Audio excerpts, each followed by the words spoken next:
এই হলো বাচালি, বলি ঘড়িতে কটা বাজে দেখেছিস? কটা বাজে? 9টা বাজে, 9টা। ও এখনো সকাল আছে। এখনো সকাল আছে মানে? বেলা হয়ে গেছে, ওঠ ওঠ ওঠ, শিগগিরি ওঠ।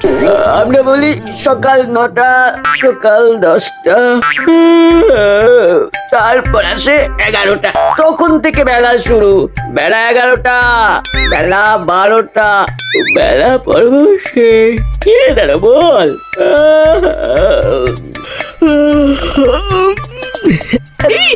এরপর হবে দুপুর পর্ব, দুপুর 1টা, দুপুর 2টো। তোদের আর ব্যাখ্যা করতে হবে না, উঠে বস, টেবিলে জল খাবার রেখেছে।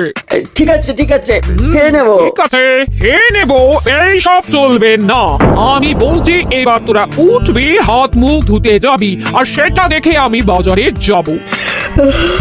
উফ মাসি, আজ থেকে ছুটি পড়লো, কোথায় একটু বেশি করে ঘুমোবো তা না। ঠিক আছে, সোজা আঙুলে ঘি যখন বেরোয় না, এবার আঙুলটা বেঁকা করছে। দাদা শুয়ে পড়, শুয়ে পড়। মাসি বাজারে চলে গেছে, শুয়ে পড়। বাচালি বাচালি হলো বাচালি। উফ, এখনো 1 ঘন্টা ঘুমোতে পারবো।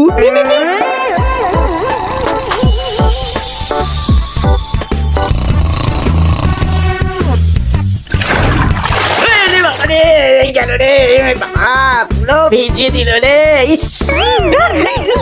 ওরে বাবা, ওরে বাবা, এটা কি মাসি? পান্তা ভাতে গরম ঘি, ভালো কথার মানুষ নস তোরা, তাই আঙুল বেঁকাতেই হলো। যা, মুখ হাত ধুয়ে জল খাবারটা খেয়ে নে।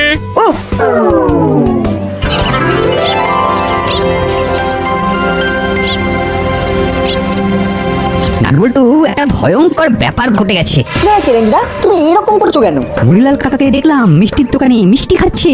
কি বলছো? মুড়িলাল কাকা তো থানায়, চেল্লা কাকা আর মুড়িলাল কাকা দুজনেই তো লকআপে। তাহলে মনে হয় কোনো কারণে লকআপ থেকে ভেগেছে।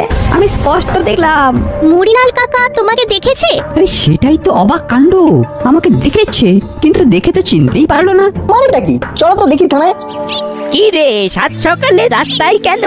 কাল থেকে তো স্কুলে ছুটি বললো, তাই আজ থেকে আমরা ঠিক করেছি সকালবেলা 1 ঘন্টা মর্নিং ওয়াক করবো। বাহ, খুব ভালো, কর কর, মর্নিং ওয়াক কর। আঙ্কেল, রেঞ্জদা আজ কিছুক্ষণ আগে মিষ্টির দোকানে মুড়িলাল কাকাকে দেখেছে। তাই কি হয় নাকি? কি দেখতে কি দেখেছিস? মুড়িলাল তো লকআপে। আমি ভুল দেখিনি, সত্যি বলছি। মুড়িলাল কাকা আমাকে দেখলো। তোকে